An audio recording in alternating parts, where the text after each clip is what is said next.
Warning. What I am about to share with you could change everything you think you know about your blood pressure, and it has nothing to do with medication, nothing to do with salt, nothing to do with exercise. It is one simple thing you can do right now, in the next 60 seconds, that doctors like me have been quietly recommending to patients for years.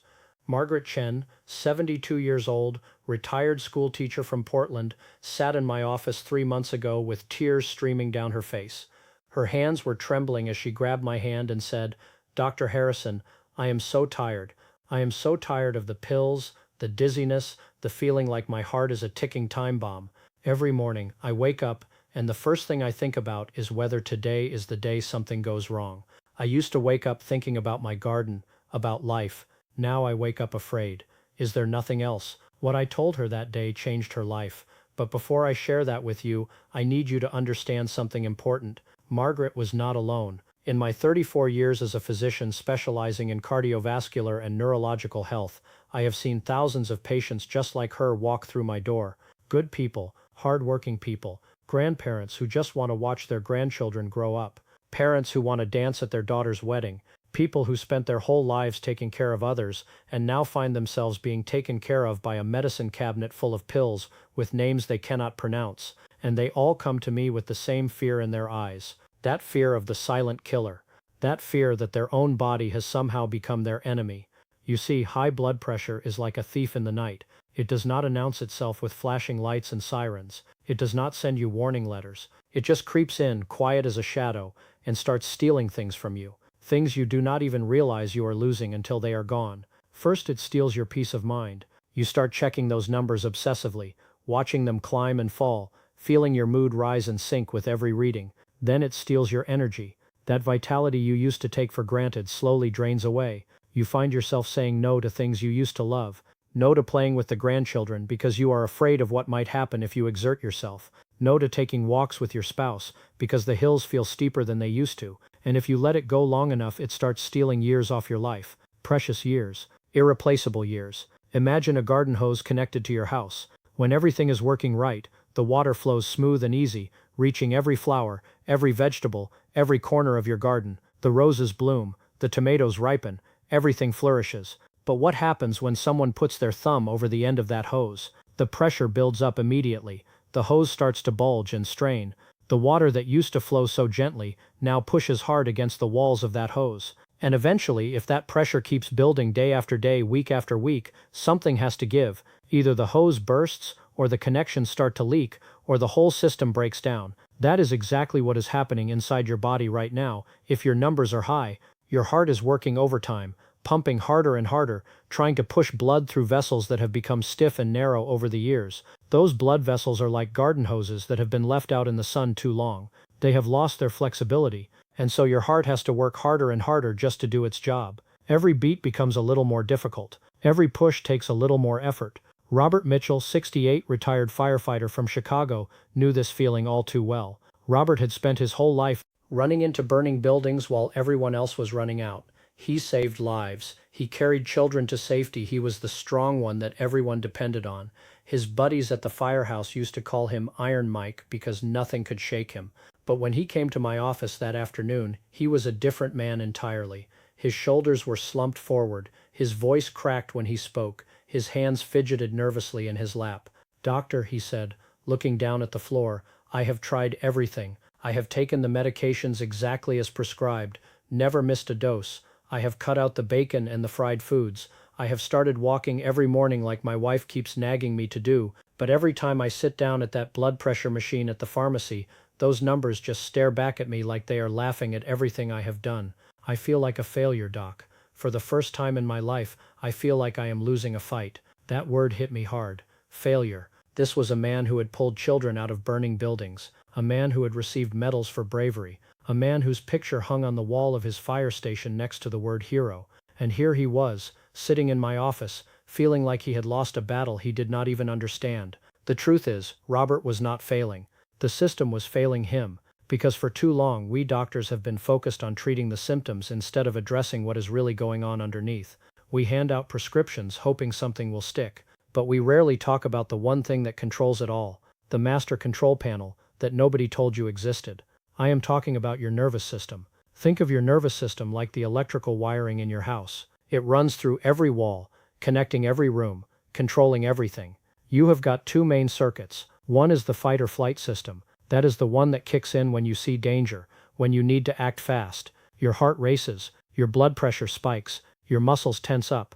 This circuit saved our ancestors from predators. It kept the human race alive through thousands of years of danger. But here is the problem with modern life. Your body cannot tell the difference between a real tiger stalking you and a stressful news headline on your television. It cannot tell the difference between actual danger and worrying about your grandchildren at 2 in the morning. So that fight or flight circuit stays switched on. Day after day, month after month, year after year. Your body stays in emergency mode even when there is no emergency. It keeps pumping stress hormones. It keeps your blood pressure elevated. It keeps your heart racing. The other circuit is the rest and digest system. That is the one that brings everything back down to normal. When it is working right, your blood pressure comes down naturally, your heart rate slows, your body starts healing itself. But when that fight or flight circuit is stuck on, your body never gets the chance to recover. It just keeps running hot, like an engine that never cools down. And eventually something wears out. Patricia Williams, 64, grandmother of 5 from Atlanta, understood this exhausting reality better than anyone. Patricia had been caring for her husband with dementia for 3 years. 3 years of sleepless nights, waking to sounds in the dark. 3 years of constant worry, watching the man she loved slowly disappear. 3 years of carrying a weight that no one could lift from her shoulders. Her blood pressure had climbed so high that her doctor was talking about adding a third medication. She looked at me with eyes that had seen too much and slept too little. "Dr. Harrison," she said, "I cannot take one more pill. I cannot afford one more pill. Not just the money, but what it does to my body. Every medication comes with side effects. The dizziness that makes me grab for the wall. The fatigue that settles into my bones. I feel like the medicine that is supposed to save me is just adding more weight to my shoulders, and my shoulders are already so tired." I remember sitting there thinking about everything I had learned in medical school, all the pharmacology, all the procedures, and then I thought about the research that was catching up to what ancient healers had known for thousands of years, that sometimes the answer is not more medicine. Sometimes the answer is less stress. Sometimes healing comes from within. I looked at Patricia and said 3 words that would change her life.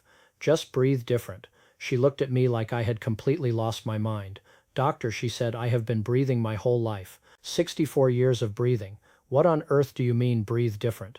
And that is when I explained the one breathing technique that has the power to flip that switch in your nervous system, that can tell your body in just 60 seconds that the danger has passed, that the tiger is gone, that it is safe to come down from high alert. You see, your breath is the only function in your body that runs automatically but that you can also control consciously. Think about that for a moment. You cannot decide to slow down your heartbeat just by thinking about it. You cannot will your blood pressure down through mental effort alone. Those systems run on their own schedule. But your breath is different. Your breath exists in both worlds. It happens automatically when you are not thinking about it. But the moment you turn your attention to it, you can take the wheel. Your breath is like the steering wheel of your entire body. And when you learn to steer it correctly, everything else starts to follow. When you breathe fast and shallow, the way most of us breathe when we are stressed, you are sending a message to your brain that danger is near. Every quick little breath is like a tiny alarm bell. But when you breathe slow and deep, especially when you make your exhale longer than your inhale, something remarkable happens. You activate that rest and digest circuit. You tell your brain that the emergency is over, and within seconds your blood pressure starts to drop. Now I know what you might be thinking. "Dr. Harrison, this sounds too simple. This sounds like wishful thinking, not real medicine." I understand that skepticism completely. I was skeptical too when I first encountered this research, but then I started seeing the studies. Research from Harvard, studies from Yale, study after study from major universities showing that slow, controlled breathing can lower blood pressure as effectively as some medications, without the side effects, without the cost. James Thompson, 71, retired postal worker from Detroit, was the patient who made me a true believer. James had been on blood pressure medication for 15 years, 3 different pills, taken twice a day, little tablets that had become as much a part of his routine as brushing his teeth. And still his numbers were not where we wanted them. James told me something during that visit that I will never forget. His eyes filled with tears as he spoke. "Doctor," he said, "last week my granddaughter Lily came over. She is 8 years old. She has got this basketball hoop in the driveway. She asked me to play with her, just shoot some baskets, nothing fancy, and I had to say no. I had to look at that sweet girl's face and tell her grandpa could not play, because every time I exert myself, I feel like my head is going to explode. I get this pounding in my temples and this pressure behind my eyes. I am afraid to play basketball with my own grandchild. He paused and wiped his eyes. Do you know what that feels like, doctor? To be afraid of your own heart? I taught James the breathing technique that very day. Walked him through it step by step, breath by breath. I told him to practice it for just 5 minutes in the morning and 5 minutes in the evening. That is all, 10 minutes a day. And I told him to come back in 3 weeks. When James walked back into my office 3 weeks later, I barely recognized him. He stood taller, his face looked less pinched, but it was his eyes that struck me most. There was a light in them I had not seen before, a spark that had been missing. He sat down, and before I could even ask how he was doing, the words came pouring out. Doctor, you are not going to believe this. Yesterday afternoon, Lily came over again, and she asked the same thing.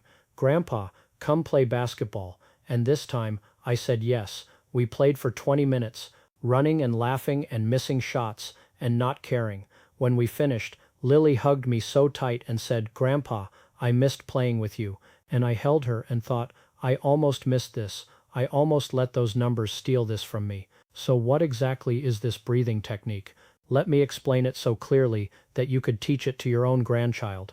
It is called slow-paced breathing, and here is precisely how it works. You are going to breathe in through your nose for a slow count of 4. 1, 2, 3, 4. As you breathe in, feel your belly expand outward like a balloon filling with air. This is important, not your chest rising up, your belly pushing out. Place your hand on your stomach if it helps, and feel it rise against your palm. That tells you the breath is going deep, all the way down. Then you hold for just a moment, maybe 2 seconds. Just a brief pause at the top of the breath, nothing strained, just a gentle pause. And then here is the most important part. You breathe out through your mouth for a count of 6 or even 8, longer than the inhale, much longer. Slow and steady, like you are blowing through a straw. That long, slow exhale is the key that unlocks everything. Let me explain why this works. There is a nerve called the vagus nerve that runs from your brain all the way down through your chest and into your belly. It is like a highway of communication between your brain and your organs. When you breathe out slowly, you are sending a message down that highway. The message says, everything is okay. The danger has passed. You can relax now. And your organs listen. Your heart rate slows down. Your blood vessels relax and open up, like someone finally removing their thumb from that garden hose. The pressure that was building eases. And this does not happen after weeks of practice. It happens in seconds. Within 60 seconds of doing this breathing, most people start to feel the shift. A softening, a releasing.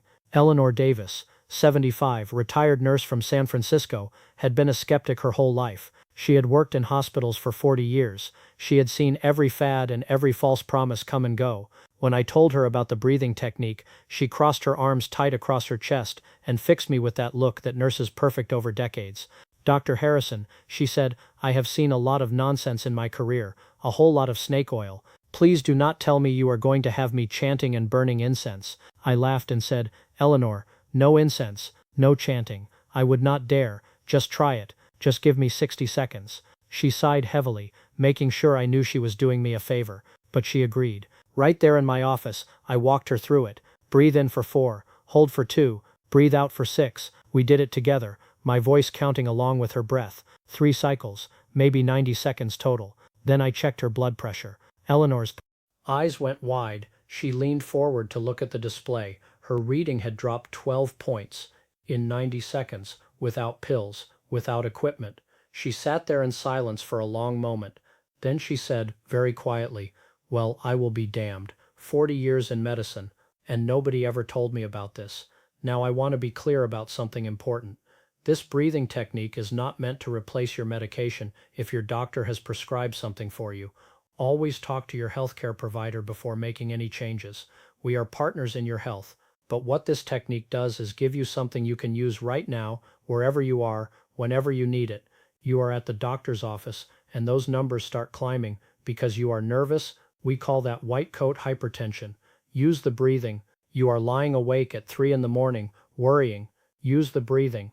You just got off a stressful phone call. Use the breathing. It is like having a fire extinguisher in your house. When a small fire breaks out, you do not wait for the fire department.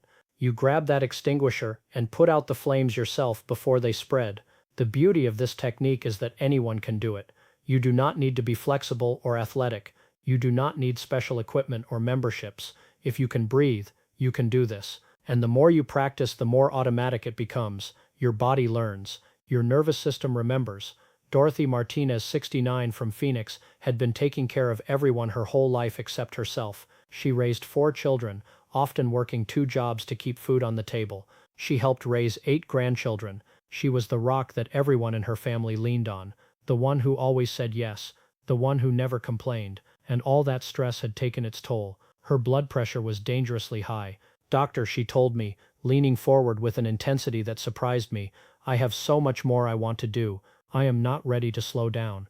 I want to see my grandchildren graduate. I want to dance at their weddings. I want to hold my great-grandchildren someday. I have worked so hard my whole life, and now I finally have time to enjoy it. I cannot let these numbers steal my future." I taught Dorothy the technique and had her use it at specific times throughout her day. First thing in the morning before getting out of bed, while the house was still quiet. Again in the evening before dinner, and right before sleep to help her body settle into rest. Just those 3 pockets of calm built into her routine. When Dorothy came back 6 weeks later, her blood pressure had come down 20 points, without medication, without dramatic diet changes, just by breathing different. But the most beautiful thing was what she told me about her life beyond the numbers. My daughter Maria noticed something different about me, she said, a smile breaking across her face. She kept looking at me and finally said, "Mom, you seem lighter somehow, like you put down something heavy, like you found something that was missing." And I realized she was right, that breathing does not just help my blood pressure, it helps everything. It helps my soul. That is the thing about this technique that surprised me most. It does not just work on your numbers, it works on you as a whole person. Your digestion improves, your sleep gets better, your thinking becomes clearer. Everything works better when your nervous system is in balance. I think about Margaret Chen, the retired school teacher I mentioned at the beginning. 3 months after I taught her this technique, she sent me a handwritten letter on beautiful stationery. I still keep it in my desk drawer. She wrote, "Dear Dr. Harrison, I want you to know what happened last Sunday. I was at the park with my grandchildren, Tommy and Sarah. They wanted to race me to the big oak tree at the far end of the field. In the past, I would have made an excuse, Grandma is tired. But this time, for the first time in years, I said yes. I ran with them. I laughed with them. The wind was in my face, and I was running. When we got to that tree, I was tired, but I was not afraid. My heart felt strong. It felt like mine again. Sarah grabbed my hand and said, 'Grandma, you are fast.' And I laughed so hard I cried. You gave me back my life. That letter is why I do what I do, because I believe everyone deserves to feel that way. Everyone deserves to race their grandchildren to a tree. Everyone deserves to feel like their body is their ally, not their enemy. So here is what I want you to do. Right now, wherever you are, try it, just once. Sit up straight but comfortable. Let your shoulders drop away from your ears. Unclench your jaw, and breathe in through your nose. Slow. 1, 2, 3, 4. Feel your belly expand. Now hold for just a second, and breathe out through your mouth. Slow. 1, 2, 3, 4, 5, 6. Did you feel that? That little shift? That is your body responding. That is your nervous system receiving the message. That is the beginning of something new. I am not going to tell you this will solve all your problems overnight. Life is complicated. We need medicine and doctors who care. But what I am telling you is this: you have more power over your body than you have been led to believe. You are not helpless. You have a tool that is always with you, that costs nothing, that takes seconds to use. That tool is your breath. Robert Mitchell, the retired firefighter, told me something during his last visit that I think about often. We had just finished checking his numbers, which were better than they had been in years. He said, "Doctor, my whole career I saved other people's lives. I was proud of that. But now for the first time I feel like I am saving my own life. And that might be the most important rescue of all. That is what I want for you. That sense of control. That sense of hope. Every breath you take with intention is a brick in a healthier future. Every time you choose to breathe slow and deep, you are choosing hope over fear. You are choosing life. So today, make a decision. Decide you are going to practice this breathing technique at least twice a day. Once in the morning before you reach for your phone. Once in the evening before bed. Just 5 minutes each time. 10 minutes out of your entire day. That could add years to your life. And as you practice, as you feel your body responding, remember you are not alone in this. Thousands of people just like Margaret and Robert and Patricia and James and Eleanor and Dorothy are doing the same thing right now. Breathing slow, breathing deep, choosing hope, all of us taking back control, one breath at a time. If you know someone struggling with their blood pressure, someone tired of the pills and the worry and the fear, share this with them. Sometimes all it takes is one piece of information at the right moment to change everything. I have been a doctor for 34 years. I have written thousands of prescriptions, but the moments I am most proud of are the moments when I can look a patient in the eye and say, "You already have everything you need to heal. It was inside you all along." Today I hope I have helped you remember. Take a deep breath right now. Feel your body relax. Know that with every slow exhale, you are telling your heart, your blood vessels, your entire body, that it is safe to rest, that you are going to be okay. Because you are. Starting right now. Starting with your very next breath.